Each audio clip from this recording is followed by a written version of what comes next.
Go and welcome everyone to the June 27th, 2025 regular meeting of the Hawaii Civil Rights Commission, which I hereby call to order. June 27th. Did I really? I did. Recording on. So, note the correction, June 17th, 2025, regular meeting of the Hawaii Civil Rights Commission. Thank you.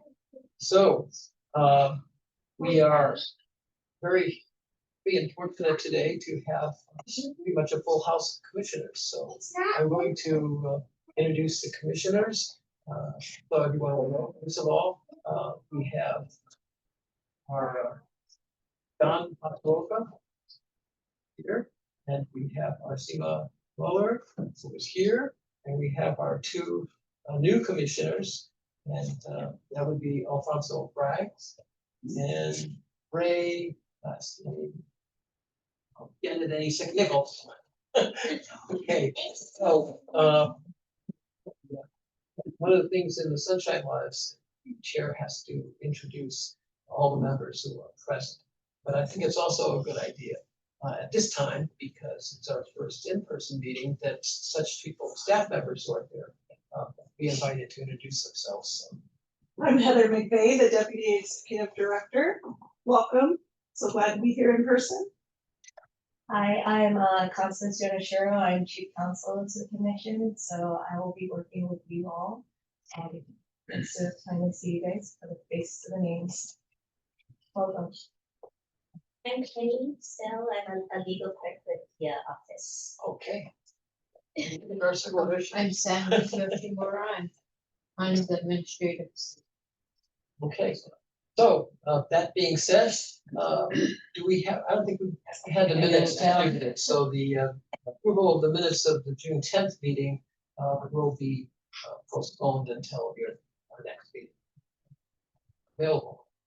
So that brings us to Chief Counsel report, and I would at this time recognize our Chief Counsel, Constance Yonashiro, to present for us a discussion of the new amendments to the Hawaii Administrative Rules. Okay, so this is a discussion that I want to put on the agenda just in case we had anything new to report. As you know, we submitted our proposed amendments to the rules to the governor. It's been sitting on his desk for a few months, and Sandy has been doing the dirty work to track it down. So it's still with our policy review. We anticipate it should be signed off maybe in July. But I did want to put it on the agenda just in case, there's any questions. And for our newest, commissioners, I want to explain what the rules are.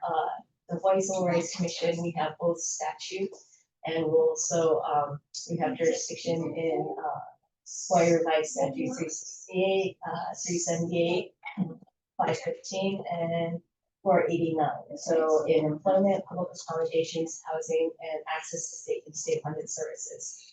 We also have the authority to engage in rulemaking. So that's the entire process. And I've been in this position for over 2 years, and we're still not to the end of what my predecessor had started on the rulemaking. So, we go through amendments where we think things need to be updated or clarified. Like in this case, a lot of the substantive changes occurred in the sex discrimination and employment section. So we want to make more gender neutral terms, elimination of binary terms, things like that, and also to bring that in line with recent federal rules as well. So there's a fairly recent federal Pregnant Workers Fairness Act that we're trying to bring it online to. So as background information, in employment, a person who is pregnant usually has to have some type of disability attached to it to get an accommodation. And the Pregnant Workers Fairness Act at the federal level eliminated the disability part, recognizing that some types of conditions might not rise to the level of, disability as substantially limiting major life condition, because it is temporary and they just might need an accommodation based on what their doctor believes an accommodation is. So we tried to update that language. And so our administrative rules have aren't just guidance, they have the force and effect of law. So we do have administrative rules in employment and also housing. We actually don't have any administrative rules for public accommodations, which is something, you know, that could be a discussion later on. And also we don't have any administrative rules for access to state and state funded activities. So that's where we're at. I was hoping that we would be able to throw Let's see, we can. oh, Don't stop there. sure, we have an IT person in the I don't wanna office. be sick. Oh, I'm sorry. But we do have our proposed administrative rules on our website, along with our current administrative rules. So if you want to look at what currently we're doing, they're on there, as well as what we hope the governor will sign off on, you know, in this case. Another thing that's kind of interesting that the commission does, and we haven't done it that often, is declaratory relief. And so one of our changes to our rules is to give better guidance to what is an employee versus an independent contractor. Because currently we are basing that analysis on a 30-year-old declaratory relief decision by the commission. And so things have changed since then. You know, we based our declaratory relief decision based on older administrative rules and statutes, which have been updated in the 3 decades. And so we're trying to bring that in line with a more simpler analysis for not only employers and employees, but also our agency, because our one of the threshold or jurisdictional questions we ask is somebody an employee? And if they're an employee, then we would have jurisdiction over their claim of discrimination. If they're an independent contractor, unfortunately, if they've been discriminated against, we wouldn't have jurisdiction. So it's kind of a threshold question that we're trying to clarify, and these new rules will help clarify it. It's an ABC test, so three things versus 11 elements that we have formally have to look at. That was confusing even to enforce it. So okay, so Let's see if we can. so that's where it is at the moment. I don't know if anyone has any questions. Like I said, we're just waiting. We went through the public comment period. We went through public hearing, went through the many revisions. We had to go in front of the Small Business Regulatory Review Board because in our state, they're very concerned about how different laws will impact small businesses. And for our jurisdiction, we have jurisdiction over businesses that have one or more employees. So it could be the owner and one other person, and they still would fall under our jurisdiction. So it's very different than like EEOC, where they have to have 15 employees. So we definitely would impact, we influence small business owners as well. So that's where we're at. Not sure if I think they're ready. We had one public hearing already. Yeah, Right, yes, and we then there did. was feedback to that, so then I guess that goes up the chain. Right. And No it's, question. With respect to what is not yet covered or done, public accommodation, is that something that is somewhere out there tracking as an action item pending? Is there an interest to try to get that, or how do we, things that come across our path, right? Mhm. That we see we need to take action on, how is that managed? I think that would be something we would put on our agenda and discuss, like potential rulemaking. And then the staff would be the ones drafting any amendment or changes. And I think it would be a really good idea to do like small increments, because at this point, we're changing 170 pages, which is a little bit insane. But if anyone has like a more targeted area, so for instance, we had briefly had the briefest conversations on possibly creating rules on public accommodations and assistance animals, because that's an issue. Assistance animals is the umbrella term that covers both emotional support animals and service animals. But then we thought that would be a very touchy subject and we don't feel confident enough, to go forward because we would have to talk to the experts on how to, revise and write it. And at this point, it's a little bit more fluid because we can't think of all the possible scenarios, in that situation. So we might just let that one lie there, but that's the type of thing that we might want to consider if somebody else has expertise on commission, might want to address that issue. Or if we see any gaps or somebody even has a question, for instance, one of the more recent statutes that was given to the HCRC to enforce was posting of salaries ranges for jobs in Hawaii. And that was a little bit different because how does that relate to our protected bases, So we had, yeah, exactly. So I think it started as the Equal Pay Act. So to eliminate more instances of unequal pay, they wanted to be very clear, right? But we weren't sure on how we would enforce that. And it could be tied to another protected basis. So for instance, right, if it were an Equal Pay Act between sexes, then they can use that as, evidence, to show that, to demonstrate that there is a difference in pay. And they didn't put the salary in the job posting because they were discriminated. So it would be more evidence, but we aren't sure if, we need to write more rules to clarify the issue for, employers posting and also job seekers. So it's just things like that that come up and we're like, oh yeah, maybe we should address it, and it's always good to maybe, jot it down. Maybe that's something that we would like to put on the agendas going forward, just if anyone has like ideas on possible future rulemaking, at least it's on the agenda so people will know that we're going to be discussing it in the future. So, because I would like to have regular rulemaking. So, it's not every decade thing where we have to change everything. We have to update all the language, It's because like of laundry, Oh, let yeah, laundry get out of control, and spend a whole week putting it away. yeah. Decade all the way up into the next decade. So so that's what we're gonna do, but yeah.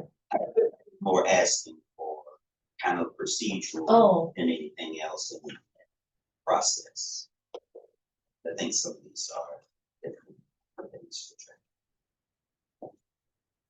and we'll try to keep you updated, all the commissions updated on, what we do first. Normally, there's the staff that drafts it, we discuss it, and that was started by Robin, predecessor, and then we would post it to the website, open it up for comment period, and then revisions as necessary, and then for the public hearing, staff handles, posting it in the newspapers, things like that. And then we always, have to address if there's comments and try to revise it. If it's a substantial revision, we would have to have a second public hearing, which luckily we avoided at the last time, because it takes, a while, we have to do at least 30 days notice, but yeah, so. So I think kind of talking about rulemaking from that proposed by staff, but certainly if you were going to propose something, we have to discuss it in public, right? So it has to be noticed, so you can suggest something to be included in the agenda, and then we can discuss it and then make a recommendation to our staff if there were ideas that you wanted to do. But this last go around was proposed by staff, so it came up that way. But certainly, right, you could do it that way. You just need to put it on the agenda to be discussed in public. Oh, and yeah, that's a good point too, because we do have to be a little bit more specific than we might have been in the past, so if there is a specific area of rulemaking, that's what we would, put on the agenda to notice that that's exactly what we're talking about. So. Very good. Any further discussion or questions of council?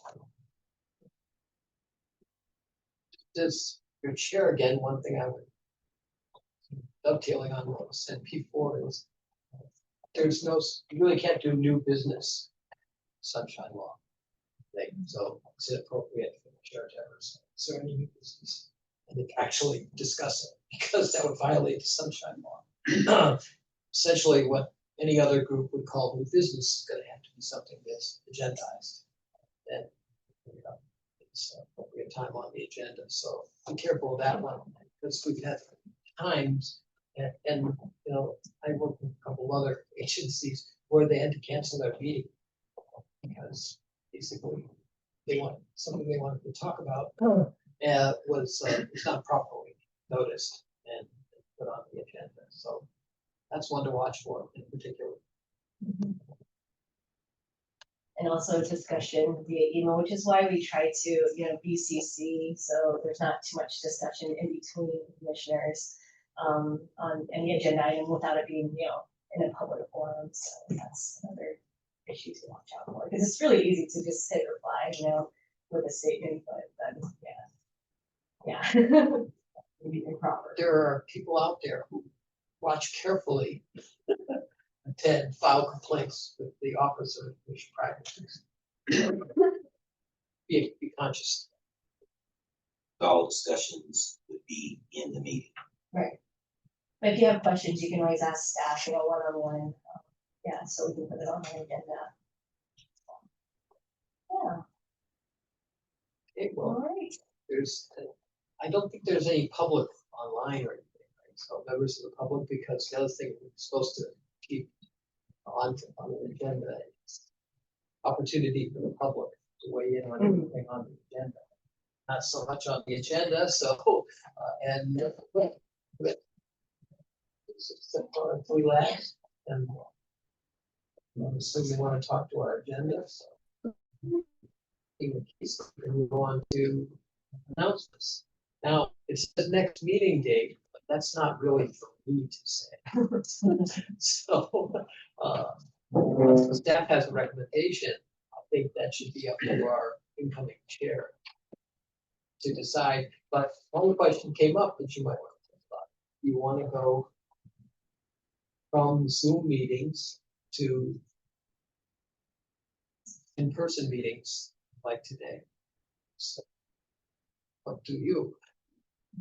I Well, we would think that- will hold and make sure that's convenient for everyone. So if Zoom works, I know in this age we live in, it's very convenient to not have to spend the 15 or the half an hour pre and after, you know, and then you can get other things done.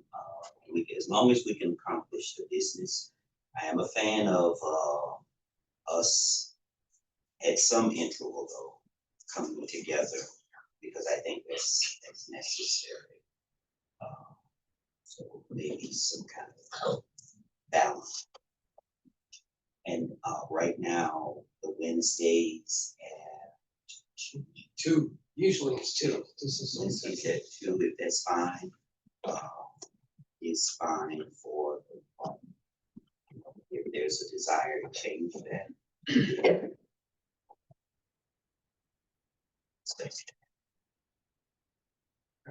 Any of the other council want to weigh in on that?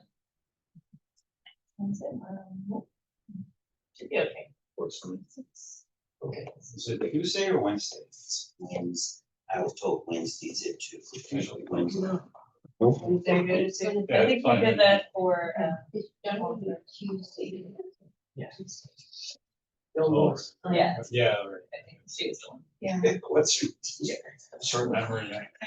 So we didn't hear. I just remember Joe Lewis, I can't remember the 27th birthday. Joe Lewis. You're so modern. Oh, yeah. So, okay, both, I don't see anything else. There being no further business. Oh, yeah. Are well, we the next scheduling, week- sorry, are we scheduling for next one or no? For July, what would that date be if we did for the July? So July 9th, 16th, or 23rd, or 30th. Got my phone. We're looking at I hope I'm, the third Wednesday, should we try? Oh, the third Oh, I Wednesday mean, it is the depends on 16th. Oh, you're right, it is. If that's the 16th, I'll be in flight, headed back to the work. 23rd. No, That's the Fourth, fourth Wednesday. yeah. So I thought you were saying July the 9th. I won't be available on that night.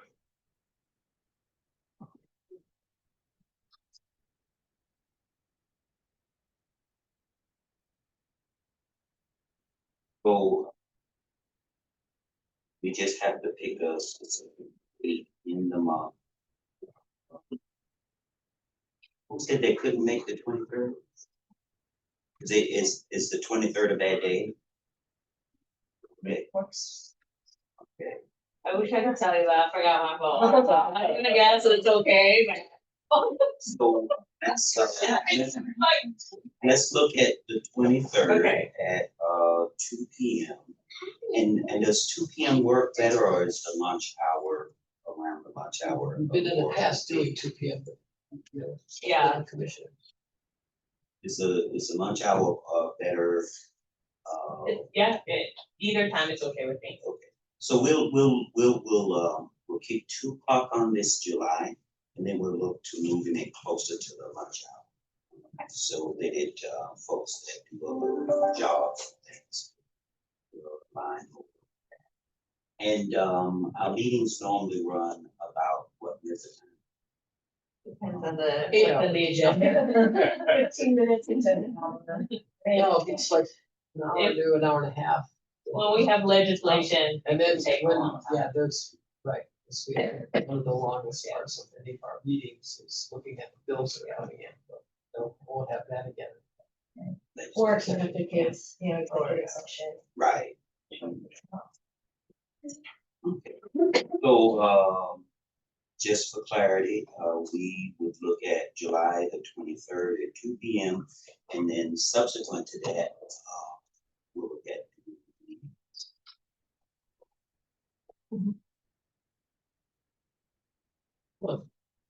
Okay, and now the last item is farewell to outdoor chair. As in, give him the- And welcome to our incoming chair. So this is the next meeting. Alfonso Bragg will be our chair. Very Good.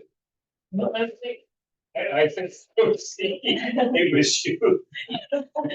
Thank you. We don't think that.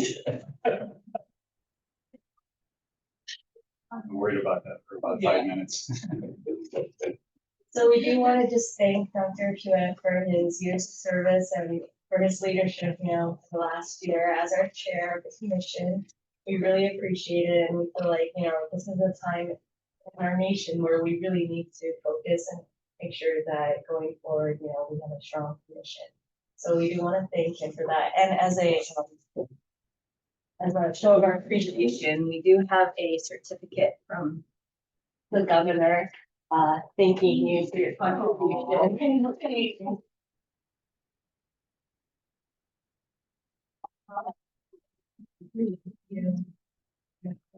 Wow.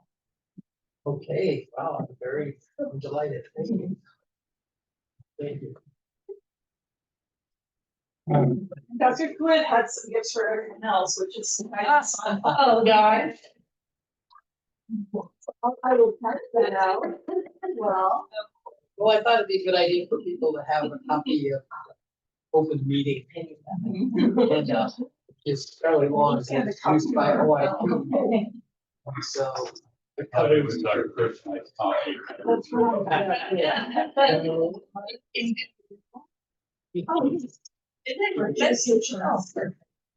And maybe we have this already, this he said he had I think circulated. I circulated this as a file, because, you know, so I got it off the site, the site. But then I also made up that little 3-page handout for the commission, which highlights specific things that are different from Robert's rules and the sunshine law that people often get. Just had one day. Without having to go into that. So it doesn't, it's not absolute inclusive, but for instance, okay, I'm gonna give you that one. Say one group, 15-member board, and they wanted to refer an issue to a committee. So the question was, if you refer a question to like 3 members, 4 members of the board, is that are the meetings of the committee subject to the sunshine law? The answer is, Yes. Yeah. in fact, it's specifically noticed or referenced in the beginning of that larger thing I gave you about open meetings. So they were disappointed by that, because they wanted to. But when you think about it, there's interaction that's not allowed. So if three members are, talking to each other, even in the grocery store, that's not allowed.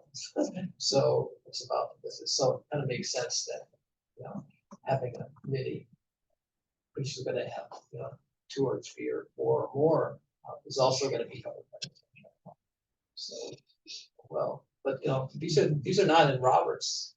Roberts doesn't care, have, time to bring it to a committee, but Sunshine Act is already a lot different. Oh, parting words. To you, good luck. Thank you, and I just wanted, on behalf of Marcus, who was, really sorry he couldn't be here, and just express gratitude from him, and on behalf of the enforcement staff, just thank you so much for your good fun. We made it as much fun as it could have been, and guidance and dedication and concern for civil rights, in addition to all of your other gifts and talents. So thank you so much. Thank you. I only had a 1-year term of office. Not that long as chair. For that, I was commissioned for 5 years. Because we had covered things. Well, I wish you a long and happy. So, yeah. Wow. Unless it was told me that okay, so, since there's no further business, it's 1:29, meeting is adjourned.